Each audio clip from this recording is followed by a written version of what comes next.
Good evening all of you. सभी का हमारे एमएमएलटी शिक्षा परिवार में आपका हार्दिक स्वागत करता है। ठीक है, आज अपन देखते हैं। इससे पहले अपन ने देखा है कि ब्लीडिंग डिसऑर्डर का अपन ने इंट्रोडक्शन देखा था, इंट्रोडक्शन। और सेकेंड नंबर की क्लास में देखा है अपन ने, सेकेंड नंबर की क्लास में देखा अपन ने ब्लीडिंग कोगुलेशन फैक्टर। ठीक है, कोगुलेशन फैक्टर। ठीक है, कौन कौन से कोगुलेशन फैक्टर होते हैं अपन ने 13 कोगुलेशन फैक्टर के बारे में देखा था। ठीक है, इसके बाद अपन ने, ठीक है, हीमोस्टेसिस कैसे होता है, कितने स्टेप में होता है, वो भी देखा अपन ने। जैसे कि हीमोस्टेसिस में फर्स्ट में जैसे अपन बात करते हैं, जैसे वस्कुलर कंस्ट्रक्शन, वस्कुलर कंस्ट्रक्शन देखा है हीमोस्टेसिस। ठीक है, सेकेंड देखा है अपन ने प्लेटलेट प्लेटलेट प्लग फॉर्मेशन। और थर्ड नंबर का देखा अपन ने क्या, कोगुलेशन ऑफ ब्लड। ठीक है, इस तरह से अपन ने फर्स्ट सेकेंड क्लास में थोड़ा थोड़ा देखा था। अब अपन थोड़ा सा आगे चलते हैं कि जो ब्लड कोगुलेशन कैसे होता है और कोगुलेशन फैक्टर कैसे काम करता है। ठीक है, कितने स्टेप में होता है, कैसे कैसे होता है, ये अपन देखते हैं। ठीक है, ये भी, इसमें भी क्या होते हैं, 3 स्टेप काम करते हैं कोगुलेशन फैक्टर में भी। ये जो ब्लड जमता है, कितने स्टेप में जमता है, 3 स्टेप में जमता है। ठीक है, इसमें से रक्त स्पंदन की क्रियाविधि, रक्त स्पंदन, खून का जमना 3 अवस्था में होता है। प्लाज्मा थ्रोम्बोप्लास्टिन की उत्पत्ति, ठीक है, फर्स्ट है। सेकेंड है प्रोथ्रोम्बिन से थ्रोम्बिन का बनना, और थर्ड है फाइब्रिनोजन से फाइब्रिन का क्लोट बनना। ये अवस्थाएं एक के बाद एक आती है। ठीक है, जैसे फर्स्ट में क्या होगा, प्लाज्मा थ्रोम्बोप्लास्टिन की उत्पत्ति होगी। प्लाज्मा थ्रोम्बोप्लास्टिन की उत्पत्ति, थ्रोम्बोप्लास्टिन की उत्पत्ति। ठीक है, फर्स्ट।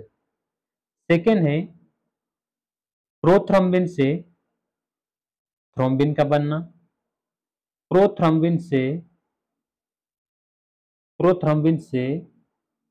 थ्रोम्बिन का बनना,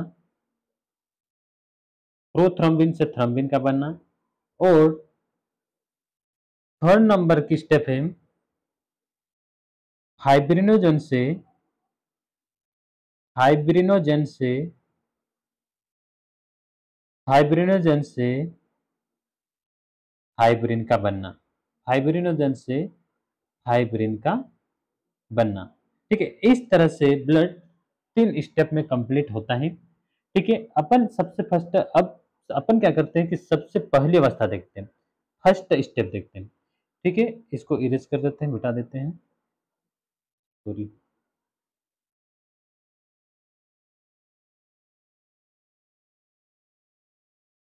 ठीक है, अपने पास थोड़ा बोर्ड छोटा होने के कारण क्या होता है, मिटाने में समस्या आती है और थोड़ा पढ़ाने में दिक्कत आती है। ठीक, लेकिन थोड़ा सा एडजस्ट कर लेना और पूरी वीडियो देखना। ठीक है, ताकि समझ में आए, और जो भी डाउट हो वो हमसे कमेंट बॉक्स में कमेंट करेंगे और उसको हम क्या करेंगे, उस डाउट को क्लियर करने की कोशिश करेंगे। ठीक है, अब देखना, सबसे फर्स्ट हम अपन क्या करते हैं, पहली अवस्था देखते हैं। पहली अवस्था कैसे चलती है, प्लाज्मा थ्रोम्बोप्लास्टिन प्लास्टिन की उत्पत्ति। उत्तक थ्रोम्बोप्लास्टिन या टिश्यू एक्सट्रैक्ट कारक थड़ रक्त वाहिनी से बाहर स्थित रहता है, जो चोट पहुंचने वाले स्थान से रक्त वाहिनी में प्रवेश कर जाते हैं। और स्थायी कारक स्टेबल फैक्टर, ठीक है ना, seventh stable factor, sorry, stable factor 7 तथा कैल्शियम कारक जो फैक्टर नंबर 4 के साथ संयुक्त हो जाता है।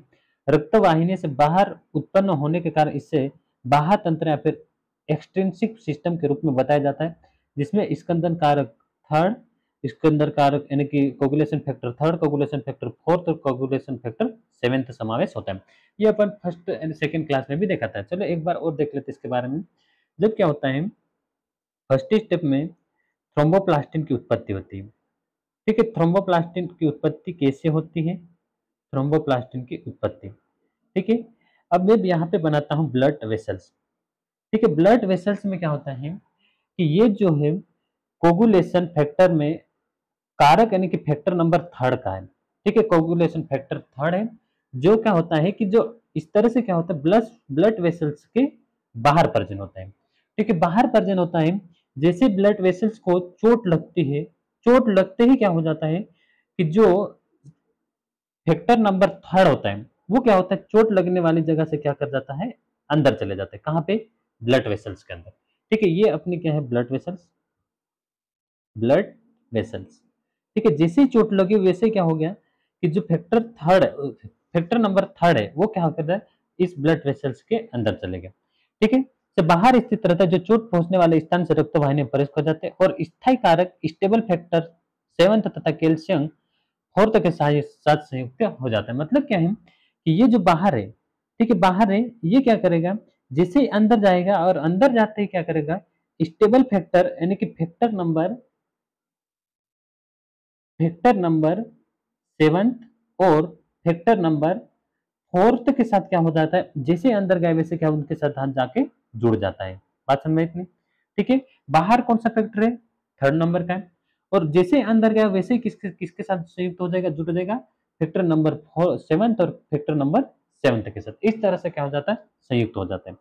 आगे देखते हैं, रक्तवाहिनी से बाहर उत्पन्न होने के कारण इसे बाह्य तंत्र एक्सट्रिंसिक सिस्टम के रूप में बताया गया, जिसमें स्कंदन कारक थर्ड, फोर्थ और सेवंथ का समावेश होता है।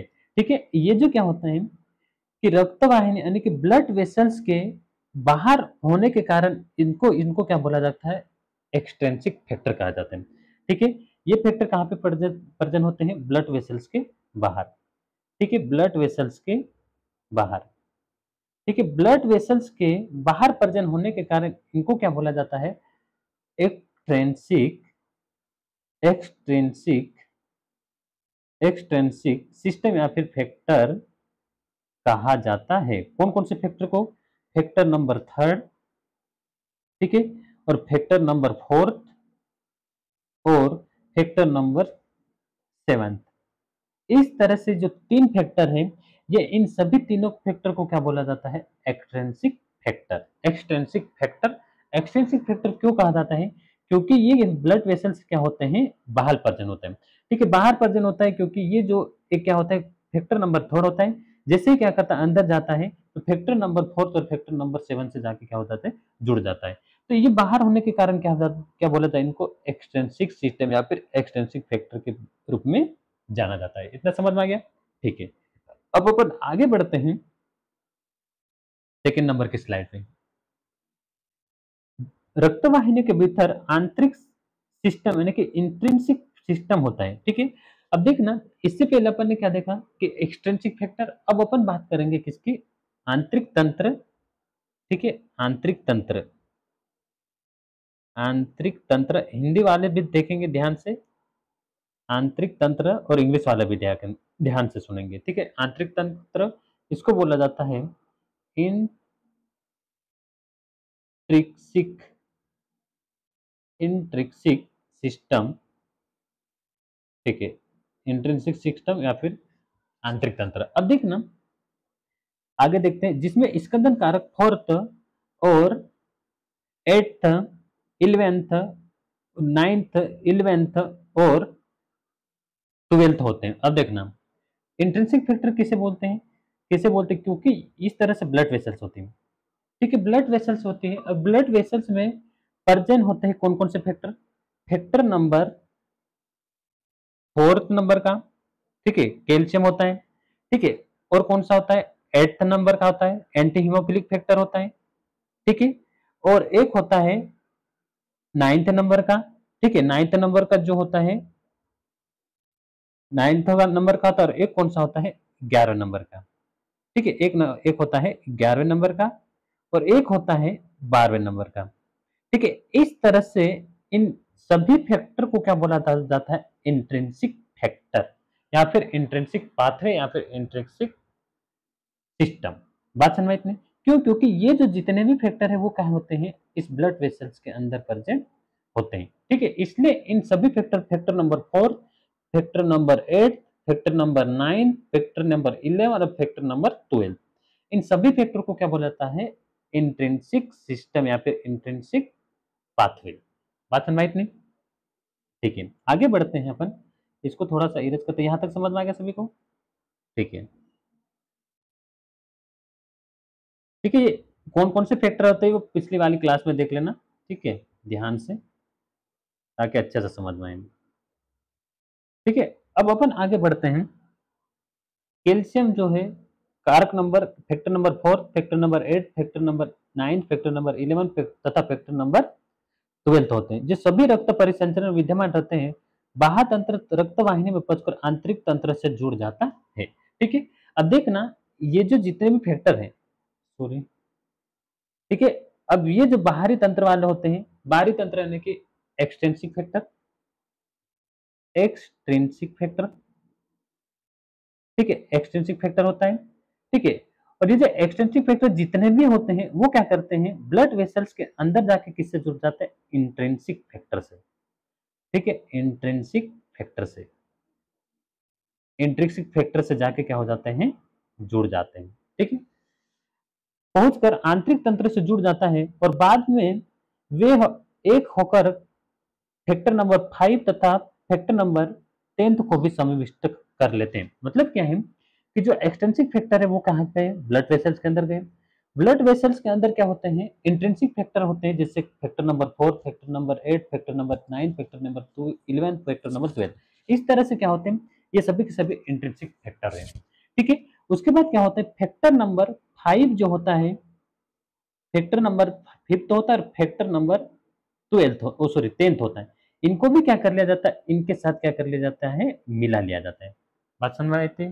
ठीक है, आगे देखते अपन, समाविष्ट कर लेते हैं। अंततः प्रथम अवस्था का अंतिम उत्पाद प्लाज्मा थ्रोम्बोप्लास्टिन बन जाता है। इस तरह से क्या होता है, एक्सटेंसिव फैक्टर इन अंदर गया ब्लड वेसल्स के अंदर और क्या हो गया, इंट्रिंसिक सिस्टम से आके जुड़ गया। ठीक है, उसके बाद में क्या हुआ, फैक्टर नंबर 5 और फैक्टर नंबर 10 को भी क्या कर लिया, इसके अंदर मिक्स कर लिया। ठीक है, इस तरह से प्रथम अवस्था का प्रथम अवस्था का प्लाज्मा थ्रोम्बोप्लास्टिन क्या हो गया, कंप्लीट हो गया बन के। प्लाज्मा थ्रोम्बोप्लास्टिन क्या हो गया, बन गया। बात समझ में आई इतनी, थ्रोम्बोप्लास्टिन बन गया। ठीक है, ये प्रथम अवस्था है, इतना समझ में आ गया। ठीक है, इतना हुआ कि जैसे एक्सटेंसिव फैक्टर फैक्टर नंबर 3 होता है। ठीक है, वो जाता है कहाँ, ब्लड वेसल्स से। ब्लड वेसल्स के अंदर जाके क्या जुड़ जाता है, इंट्रिंसिक फैक्टर से जुड़ जाता है। और इंट्रिंसिक फैक्टर से जुड़ के क्या होता है कि एक होके फैक्टर नंबर 5 और फैक्टर नंबर 10 को भी क्या कर लेते हैं, एक साथ जोड़ लेते हैं। और संयुक्त करने के बाद जो बनता है वो क्या होता है, प्लाज्मा थ्रोम्बोप्लास्टिन। इतना समझ में है? ये इस तरह से क्या होती है, प्रथम अवस्था कंप्लीट होती है। ठीक है, अब देखते हैं अपन थोड़ा सा इसमें कि जो प्रथम अवस्था में अगर एबनॉर्मलिटीज हो गई, ठीक है, एबनॉर्मलिटी होने के कारण क्या हो गया, ब्लीडिंग टाइम बढ़ गया। ठीक है, किस कारण बढ़ना है, किस कारण क्या है, इस तरह से अपन क्या करते हैं, टेस्ट लगाते हैं। ठीक है, अब आगे देखते हैं प्रथम अवस्था के, देखना, ठीक है, थ्रोम्बोप्लास्टिन बन जाता है, यहां तक पढ़ा अपन ने। आगे देखना, थ्रोम्बोप्लास्टिन सबसे अधिक, ठीक है, थ्रोम्बोप्लास्टिन सबसे अधिक फेफड़ों, सॉरी, मस्तिष्क, फेफड़ों, प्लेसेंटा तथा शुक्र ग्रंथियों में पाया जाता है। ठीक है, सबसे ज्यादा थ्रोम्बोप्लास्टिन जो फैक्टर्स होता है वो कहाँ पर प्रजनन होता है, ब्रेन के अंदर। ठीक है, ब्रेन के अंदर प्रजनन होता है। ठीक है, लंग्स के अंदर प्रजनन होता है। ठीक है, लंग्स के अंदर सबसे ज्यादा देखने को मिलता है, और कहाँ पे, प्लेसेंटा के अंदर। ठीक है, प्लेसेंटा के अंदर और शुक्र ग्रंथि, इस तरह से क्या होता है, सबसे ज्यादा इन ऑर्गन में देखने को मिलता है। बात समझ में आई इतनी? ठीक है, आगे देखते हैं। थ्रोम्बोप्लास्टिन बनने के पश्चात दूसरी अवस्था शुरू हो जाती है, जिसमें निष्क्रिय प्रोथ्रोम्बिन थ्रोम्बिन में बदल जाता है। अब अपन क्या बात करेंगे, अगली स्टेप बात करेंगे सेकेंड नंबर की। सेकेंड नंबर में क्या होगा, प्रोथ्रोम्बिन से थ्रोम्बिन का बनना। ठीक है, प्रोथ्रोम्बिन से थ्रोम्बिन का बनना, प्रोथ्रोम्बिन से थ्रोम्बिन का बनना। ठीक है, ये क्या है, सेकेंड स्टेप। फर्स्ट स्टेप में क्या हुआ, प्लाज्मा थ्रोम्बोप्लास्टिन की उत्पत्ति हो गई, और प्लाज्मा थ्रोम्बोप्लास्टिन क्या होगा, इस प्रोथ्रोम्बिन को एक्टिवेट करके किसमें कन्वर्ट कर देगा, थ्रोम्बिन। ठीक है, ये अपन देखेंगे सेकेंड अवस्था में। लेकिन प्रथम अवस्था के बारे में देख लेते हैं और आगे।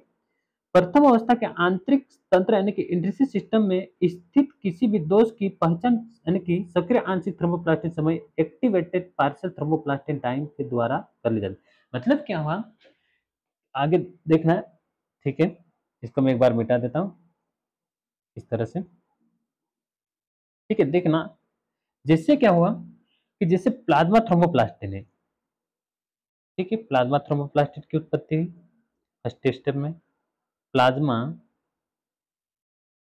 थ्रोम्बोप्लास्टिन की उत्पत्ति। ठीक है, अब देखना इसमें जो है, इसके अंदर क्या आता है प्लाज्मा थ्रोम्बोप्लास्टिन के अंदर। ठीक है, प्लाज्मा थ्रोम्बोप्लास्टिन में जैसे इंट्रिंसिक फैक्टर कौन कौन से होते हैं, इंट्रिंसिक फैक्टर। ठीक है, इंट्रिंसिक फैक्टर के अंदर कौन कौन से होते हैं, जैसे कि 8th नंबर का, ठीक है, और 9th नंबर का फैक्टर, और 11th नंबर का फैक्टर, और 12th नंबर का फैक्टर, और फैक्टर नंबर 4th। इस तरह से ये सभी के सभी फैक्टर कौन से हैं, इंट्रिंसिक फैक्टर है। ठीक है, अब इंट्रिंसिक फैक्टर के अंदर कोई भी एबनॉर्मेलिटीज को पहचानने के लिए, कोई भी कमी को पहचानने के लिए जो अपन टेस्ट लगाएंगे वो टेस्ट कौन सा है, ए पी टी टी। ठीक है, ए पी टी टी। ठीक है, इसका फुल फॉर्म है activated activated activated partial activated partial thromboplastin thromboplastin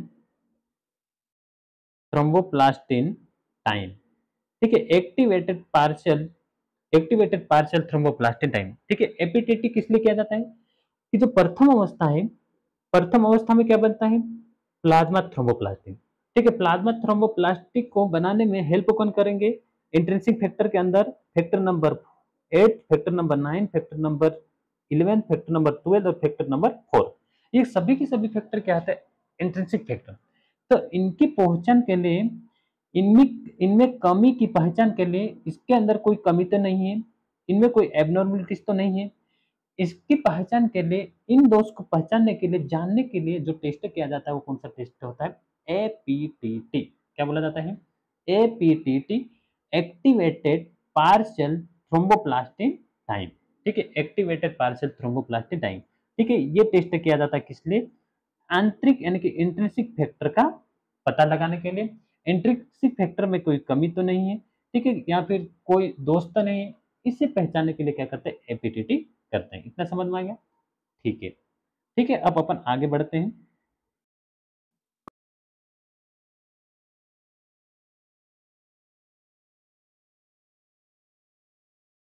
ठीक है, यहां तक समझ में आ गया। ठीक है, एपीटीटी किस लिए किया जाता है, एपीटीटी किया जाता है इंट्रिंसिक फैक्टर का पता लगाने के लिए। ठीक है, प्रथम अवस्था के प्लाज्मा थ्रोम्बोप्लास्टिन बनाने में ये सभी के सभी फैक्टर क्या करते हैं, हेल्प करते हैं। ठीक है, अब अपन आगे बढ़ते हैं।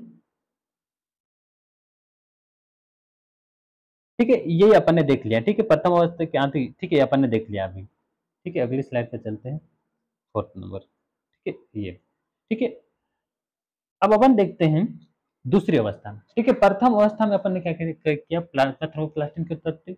अब सेकेंड अवस्था देखते हैं अपन क्या, प्रोथ्रोम्बिन से थ्रोम्बिन का बनना। ठीक है, सेकेंड प्रोथ्रोम्बिन से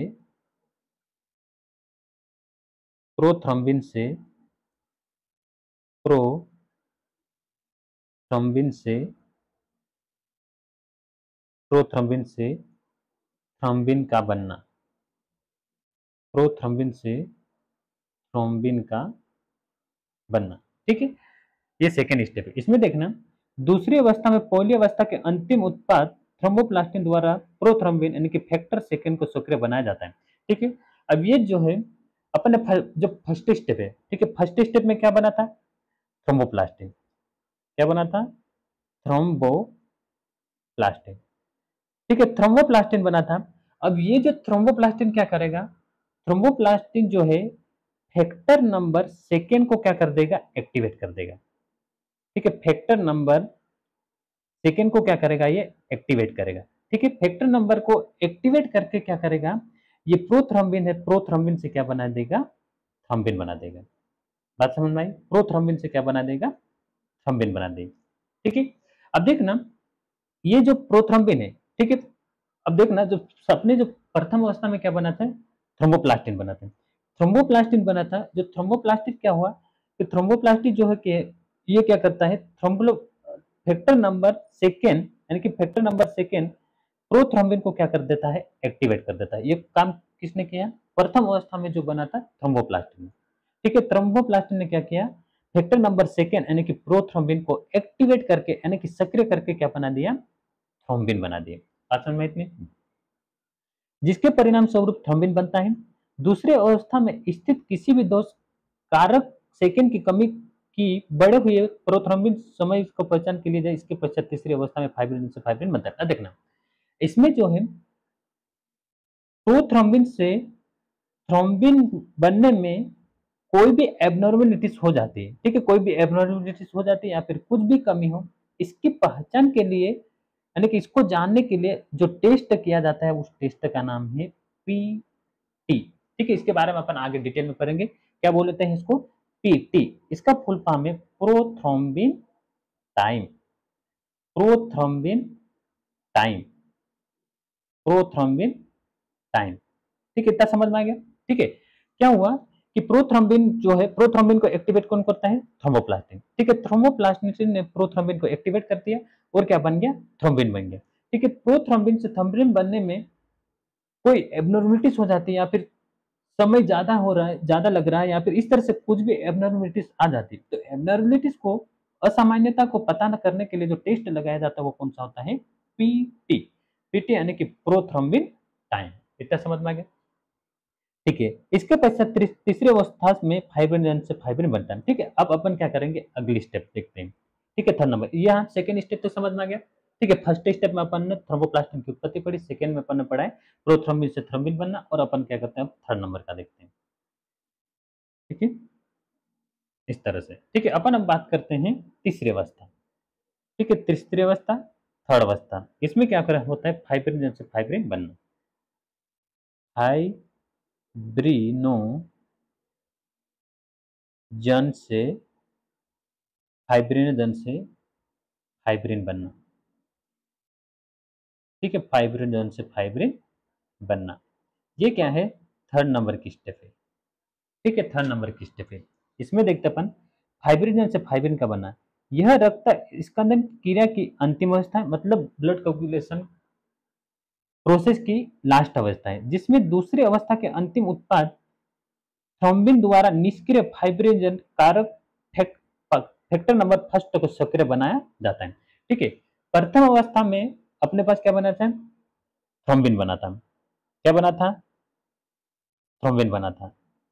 ठीक है, प्रोथ्रोम्बिन से थ्रोम्बिन बना था, कौन सी स्टेप में, सेकेंड स्टेप में। ठीक है, जो प्रोथ्रोम्बिन ने क्या किया, प्रोथ्रोम्बिन आया, प्रोथ्रोम्बिन बन के क्या हुआ कि फैक्टर नंबर फर्स्ट में क्या होता है, फाइब्रिनोजन। फैक्टर नंबर कौन सा होता है, फाइब्रिनोजन। ठीक है, फैक्टर नंबर फाइब्रिनोजन के ये थ्रोम्बिन जो है वो क्या कर दिया, इसको फाइब्रिनोजन यानी कि फैक्टर नंबर फर्स्ट को क्या कर दिया, एक्टिवेट कर दिया। एक्टिवेट मतलब होता है सक्रिय कर दिया। जैसे ही सक्रिय किया और क्या बन गया लास्ट में, फाइब्रिनोजन। क्या बना, फाइब्रिनोजन। ठीक है, क्या बन गया अपने पास लास्ट में, फाइब्रिनोजन। फाइब्रिनोजन कैसे बना कि सेकेंड स्टेप में जो क्या बना था, थ्रोम्बिन बना था। थ्रोम्बिन बन के तैयार हुआ और जैसे थ्रोम्बिन बना और थ्रोम्बिन बन के क्या किया कि फाइब्रिनोजन यानी कि फैक्टर नंबर सेकेंड को क्या कर दिया, एक्टिवेट कर दिया। ठीक है, एक्टिवेट कर दिया, सक्रिय कर दिया, और जैसे एक्टिवेट करके क्या बना, बन गया, क्या बना दिया, फाइब्रिनोजन। बात समझ में, इस तरह से क्या होता है, फैक्टर नंबर थर्ड में फाइब्रिनोजन से फाइब्रिन बनता है। ठीक है, अपन इसको देख सकते हैं, आगे पढ़ते हैं। उत्तक थ्रोम्बिन द्वारा निष्क्रिय फाइब्रिनोजन यानी कि फैक्टर फर्स्ट को सक्रिय बनाया बनाया जाता है। फाइब्रिनोजन पहले घुलनशील फाइब्रिन परिवर्तित होता है, फिर फाइब्रिन परिवर्तन, फिर घुलनशील फाइब्रिन अघुलनशील फाइब्रिन के थक्को क्लोट में परिवर्तित हो जाता है। अब देखना, अब जैसे क्या होता है ब्लड वेसल से। ठीक है, ब्लड वेसल से, अब ब्लड वेसल से है, इसमें क्या है कि जो फाइब्रिनोजन से फाइब्रिन, फाइब्रिनोजन से फाइब्रिन, सॉरी, ठीक है, फाइब्रिनोजन से फाइब्रिन बना, सॉरी मैंने ये लिखते हैं इस तरह से। ठीक है, फाइब्रिनोजन से फाइब्रिन बना। अब देखना, इसमें जो सबसे पहले क्या होगा कि जो फाइब्रिनोजन है, जो फाइब्रिन है, वो पहले क्या होगा कि पहले जो होगा वो क्या होगा, घुलनशील यानी कि सोल्यूबल फाइब्रिन बनेगा, ठीक है, सोल्यूबल फाइब्रिन बनेगा। और धीरे धीरे क्या होगा, धीरे धीरे क्या होगा, अघुलनशील मतलब धीरे धीरे क्या होगा, क्लोट बन जाएगा, ठीक है। इस तरह से क्या होगा, धीरे धीरे क्लोट बन जाएगा। बात समझ में? सबसे फर्स्ट में क्या होगा, सोल्यूबल फाइब्रिन बनेगा यानी कि घुलनशील के रूप में बनेगा, ठीक है, लिक्विड फॉर्म में बनेगा। उसके बाद क्या होगा कि जो फाइब्रिन है वो धीरे धीरे क्या होगा, इस तरह से थक्का बनाने लगेगा, क्लोट होने लगेगा, फाइब्रिन, ठीक है। अघुलन घुलनशील फाइब्रिन अघुलन फाइब्रिन के थक्कों में परिवर्तित हो जाता है। फाइब्रिन का एक जाल सा बन जाता है जिसमें कोशिकाएं फंस जाती है, ठीक है। यहाँ पे क्या होता है, इस तरह से फाइब्रिन क्लोट बन जाता है। और क्या होता है, एक जाल के रूप में इस तरह से क्लोट बना देता है और उसमें क्या हो जाती है, जितने भी सेल्स हो वो क्या हो जाती है, फंस जाती है, कोशिकाएं फंस जाती है और एक थक्का बन जाता है और एक क्लोट बन जाता है। थक्का या क्लोट रक्तवाहिनी की क्षतिग्रस्त सतह से चिपक जाता है और इसके छिद्रों को बंद करके रक्त इस तरह को रोका जाता है। इस तरह से फाइब्रिन इस तरह से जाल के रूप में बन जाता है और इस तरह से कोशिकाएं फंस जाती और क्या हो जाता है, इस तरह से क्लोट बन जाता है और ब्लीडिंग को, रक्त इस तरह को रोक देता है। बात समझ में इतनी, ठीक है। अब नेक्स्ट स्लाइड पे जाता है अपन इस तरह से, ठीक है। इस तरह से क्या होगा, कोगुलेशन फैक्टर कंप्लीट हो गया, ठीक है। अब आप यानी कि ब्लड क्लोट कैसे होता है, कितने स्टेप में होता है, इस तरह से फर्स्ट सेकंड थर्ड दोनों की तो तीनों के तीनों स्टेप कंप्लीट हो गए। अब अपन देखते हैं, बाद में थक्का संकुचित हो जाता है और तरल प्लाज्मा का न जमने वाला भाग सीरम अलग हो जाता है, ठीक है। अब क्या होगा, जैसे कि इस तरह से ब्लड वेसल्स होती है, ठीक है, थक्का जम गया, ठीक है, और तरल प्लाज्मा को न जमने वाला भाग सीरम अलग हो। अब देखना जितना भी है, जितना भी क्लोट बना वो क्या हो गया, पूरी तरह से जम गया। लेकिन क्या होता है, कुछ लिक्विड पदार्थ निकलता है, कुछ सीरम पदार्थ निकलता है, वो क्या हो जाता है, धीरे धीरे क्या हो जाता है, अलग हो जाता है, ठीक है। आगे देखते हैं, शरीर में बना थक्का कोई स्थायी संरचना नहीं होती, समय आने पर यह घुल जाता है। देखना ये क्या होता है, कोई स्थायी नहीं है, ये क्या होता है, एक टेम्परेरी होता है, परमानेंट नहीं होता है। ये जो थक्का बना जो क्या है, टेम्परेरी है और कुछ समय बाद ये क्या हो जाएगा, डिजल्व हो जाएगा। समय आने पर यह घुल जाता है और गायब हो जाता है। इस क्रिया को फाइब्रिन अपघटन या फिर फाइब्रिनोलाइसिस कहते हैं। अब देखना ये जो क्या होगा, टेम्परेरी बना है, ठीक है, कुछ समय बाद क्या होगा, ये ऑटोमेटिक क्या हो जाएगा, डीजल हो जाएगा, टूट जाएगा, ठीक है। तो इस क्रिया को बोला जाता है, क्या बोला जाता है, फाइब्रिन अपघटन, फाइब्रिन अपघटन या फिर इसको बोला जाता है फाइब्रिनोलाइसिस, फाइब्रिनोलाइसिस क्या बोला जाता है। ये जो थक्का बना है ये क्या हो जाएगा, कुछ समय बाद क्या हो जाएगा, टूट जाएगा, ठीक है, यानी कि डीजल हो जाएगा। इसको बोला जाता है क्या, फाइब्रिनोलाइसिस होना, ठीक है। फाइब्रिन अपघटन प्लाज्मा में विद्यमान अथवा उसमें उत्पन्न होने वाले, फाइब्रिन अपघटन प्लाज्मा में विद्यमान अथवा उसमें उत्पन्न होने वाले प्रोटीन अपघटनकारी यानी कि प्रोटीलाइटिक एंजाइम फाइब्रिनोलाइसिस द्वारा उत्पन्न होता है। प्लाज्मिन फाइब्रिनोलाइसिस में से एक है जिससे फाइब्रिन अपघटन होता है। ये जो है ना, एक प्लाज्मिन फाइब्रिनोलाइसिस है, प्लाज्मिन फाइब्रिनोलाइसिस है, फाइब्रिनोलाइसिस है। जो क्या करता है, ये फाइब्रिनोलाइसिस है, ये क्या करता है, इस क्लोट को क्या करता है, फाइब्रिनोलाइसिस करने में हेल्प करता है, ठीक है। इस तरह से अपना क्या हुआ कि तीनों की तीनों स्टेप कंप्लीट हुई, ठीक है। धन्यवाद इतना पढ़ने के लिए, ठीक है, धन्यवाद।